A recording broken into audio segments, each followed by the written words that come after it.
Hello everybody, my name is Jan Visselarts, and in this video I'm going to show you how I use Clip Studio Paint to create a retro-style fan art illustration of Demon Crowley from Neil Gaiman's Good Omens TV series. First of all, I start with a sketch.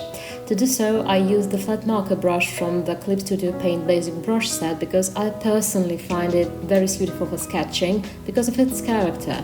It is very flowy, it has nice pressure sensitivity and it's expressive, yet it does not allow me by its nature to go too deep into details. At this point, at this stage of drawing, it's very good because my aim is to create a good, expressive and cohesive shape other than a very detailed drawing, because at this moment what is important is to make all lines and all angles look organic and expressive. To create a more detailed sketch, I switched to another brush. It's a custom brush made by me. It's called Good Brush, and I will add a link in the description of this video for you to download it if you want to use it. This brush is called a Good Brush because it's pretty useful, as I think, because it can be both used for sketching and for painting depending on the size. When small, it has a very precise and smooth line, but when big, it can mix colors quite well and has a very nice stroke. I try to focus on making my strokes decisive, smooth and very light, so it kind of doesn't look stiff or forced or too heavy or too rigid. So I really try to work on expression other than precision.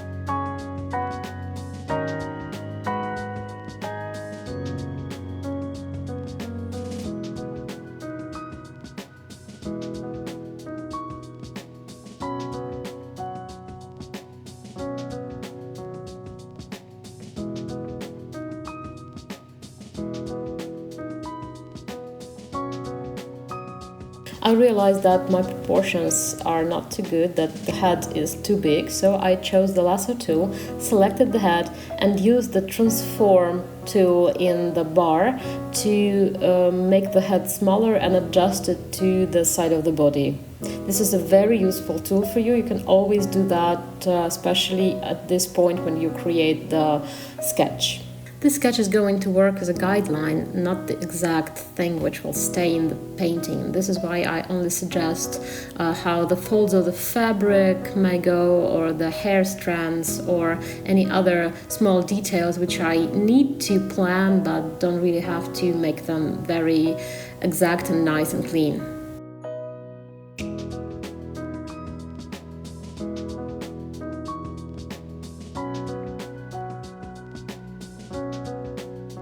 As you can see, I noticed that there's also something wrong with the hand anatomy, and this is why I use the same trick. So I correct the proportions and adjust the hand on its right place.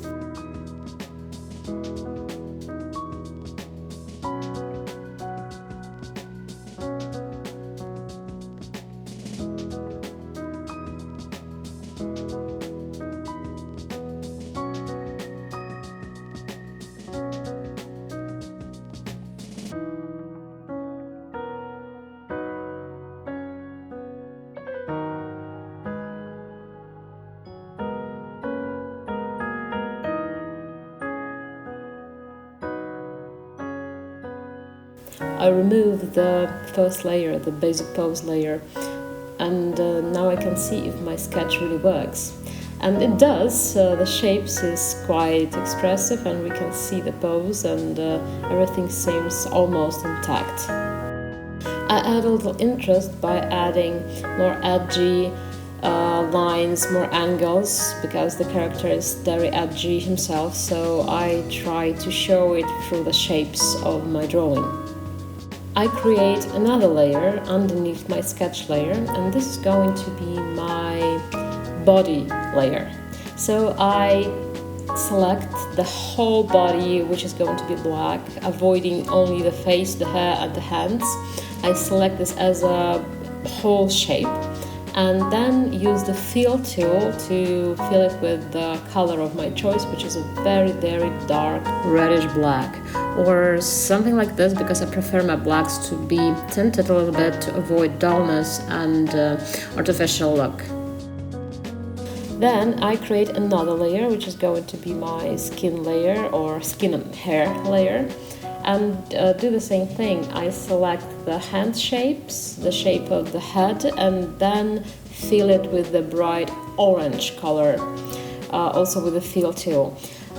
Working like this with only two colors and only with shapes helps me see if the whole picture works, if the character is readable, because before I start painting, before I start adding color, I want to see this picture as a whole, if it communicates the retro and very bright and very edgy meaning I wanted to communicate to the viewer.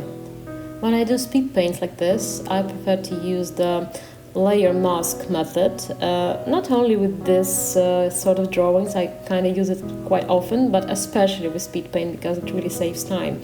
So this is why I create two separate layers, and I'm going to later on work with layer masks on them, which I'm going to show you. As you can see, I constantly switch between my sketch layer and the other layers to see how my shapes work, and I fix all the little bugs that I have and fill the color in the places which I left out with my selection tool. Then I put my black layer over my orange layer and delete the part of the layer which covers the hand, because I find it more useful when the clothes layer are above the skin layers.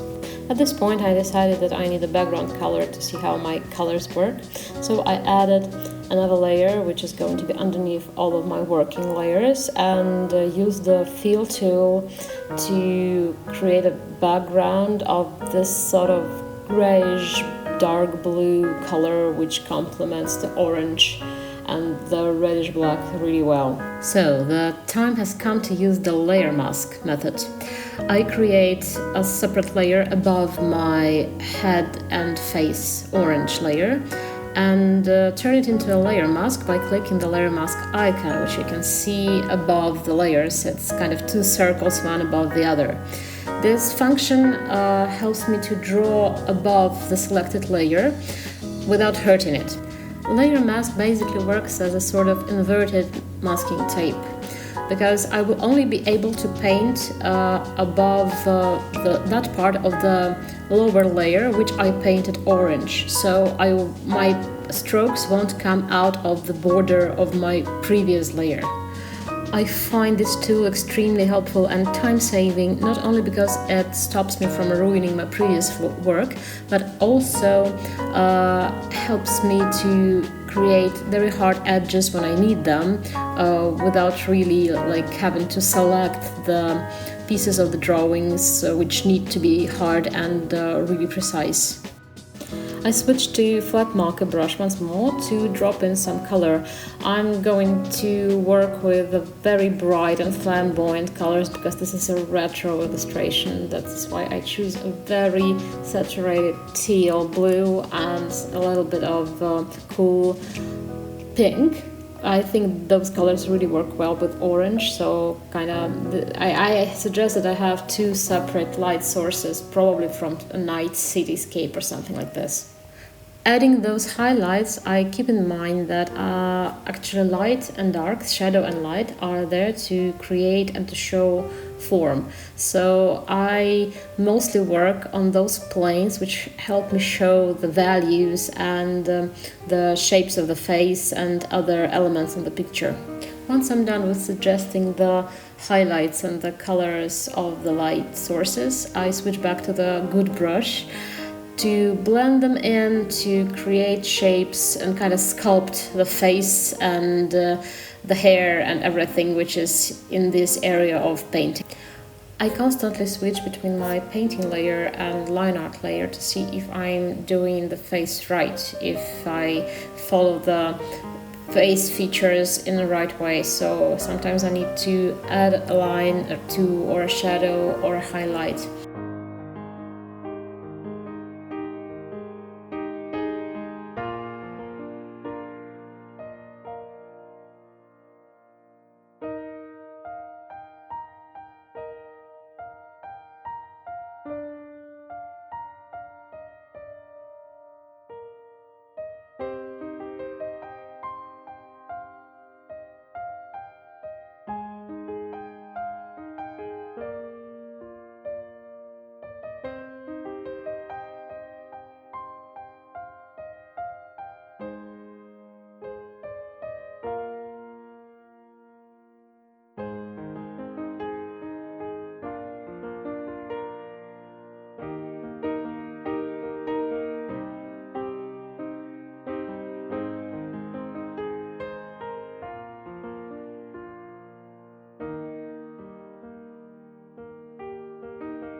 I resist the temptation to finish my orange layer and everything on it before I move on to the black layer, because it's very important to treat your picture as a whole without finishing something and leaving something else behind. So this is why I create another masking layer on top of my black layer and start working on the suit. The suit itself is black, and its fabric only reflects a little bit of light which surrounds it. This is why I use the lasso tool to select the most reflective parts of the suit, which will be the edges and the folds, to create that illusion of reflection. To fill it, I use the watercolor transparent brush from the basic Clip Studio Paint brush set, which I find very nice both for blending and for creating this gradient-like smooth color transitions. This brush sort of drags the color both from the color picker which you choose and from its surroundings, so be careful and play around with it to understand how it works. Keep in mind that you have to use it with a big size to achieve this effect that I'm showing, because if it will be too small, it won't work like this. Once I get those colors in, I also use the same transparent watercolor brush to blend them in a little, because it's important that some edges are hard and some edges are soft. So I soften some of the edges and leave the most bright and the most impactful one untouched. I continue to use this technique to work on the suit, so I add some pink lighted areas and bluish lighted areas and blend them all in, repeating the procedure until I'm happy with how my folds and the fabric in general looks. When using this coloring technique, it's pretty important to keep the hard and soft balance, as probably in everything in life, because if you keep all of the edges hard, it might work well with some art styles, but for example in my case it looks better when I vary the edge quality.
To create small details and highlights on the glasses, I used the manga pen from the basic Clip Studio Paint brush set. because it's very good for creating those kind of little highlights due to its hardness.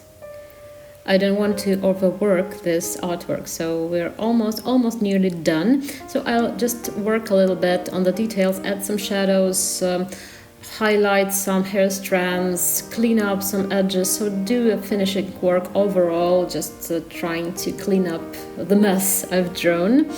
And at this stage I just simply look as if everything looks fine, but I can see that this picture lacks some boldness, some contrast, and to create I think that I need to make an abstract and bright background.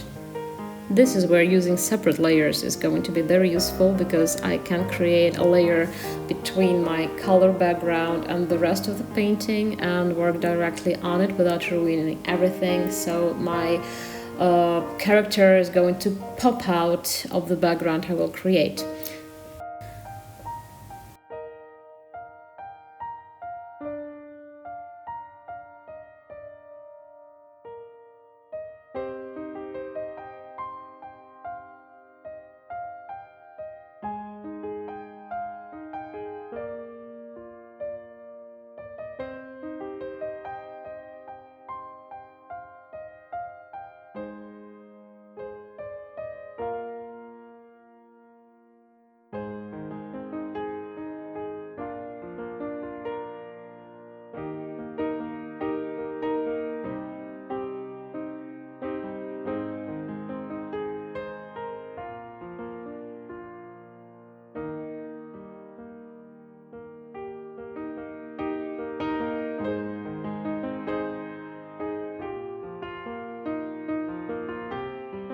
To make this sort of abstract and bold background color spot, I use the brush called Rough number 2. It has a very nice texture. I often use it to add texture to my paintings, and it really looks very abstract if you use it with a big size, and it's also pressure sensitive, so you can vary your strokes. I drop in some contrasting ultraviolet and very bright yellow colors to make my painting pop out.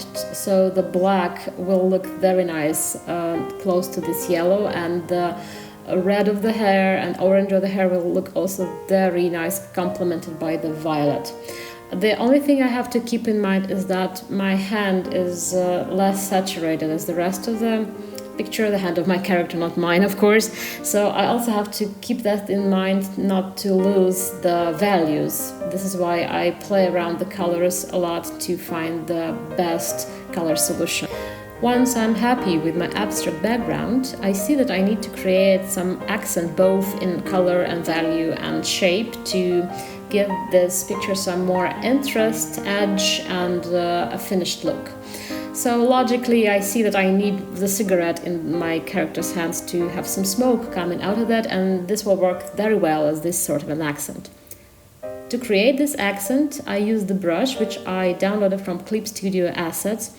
Unfortunately I can't tell you the name because it was written in Japanese or Chinese or Korean. I'm sorry, it's really very hard for me to distinguish one language from the other, being European. But I renamed it as a Cool Ink, and I will give you all guys the link to this exact asset in the Clip Studio Paint assets page, so you can use it. It's a very interesting and expressive ink page, and it creates an amazingly expressive strokes. To add more edge and interest to my smoke accent, I create another layer and choose the glow dodge option in the blending mode section. So this will make the color of this accent pop out and glow even more and add a very nice sparkly effect to it. When I did that, I can see that my overall picture lacks something to support this very bright and glowing accent. So I create another layer on top of my suit layer, turn it into a masking layer, and also click on the glow dodge mode. Then I take my rough number 2 brush, which is, as I said, it's very texturized, and paint above the suit, creating kind of a glowy, sparkly effect on it. So it adds some texture, and now it doesn't look that dull in comparison to the other part. So guys, this is it. This is how I do it. I really hope it was helpful. The only thing that I forgot to record is that I added a screen tone from the Clip Studio set assets, which you can find. It's pretty easy if you play around everything that this wonderful program has. I really hope that my tutorial was helpful. It was the first time I ever made a narrated tutorial, and please forgive me if my English is not too good. It's not my native language, as you probably can understand. I really hope that I made it clear enough and understandable enough for you and that it was useful. If so, please like my video and like my tutorial. So if you like it, please like my video, share it, and leave some comments so that I know what to improve next. See you soon!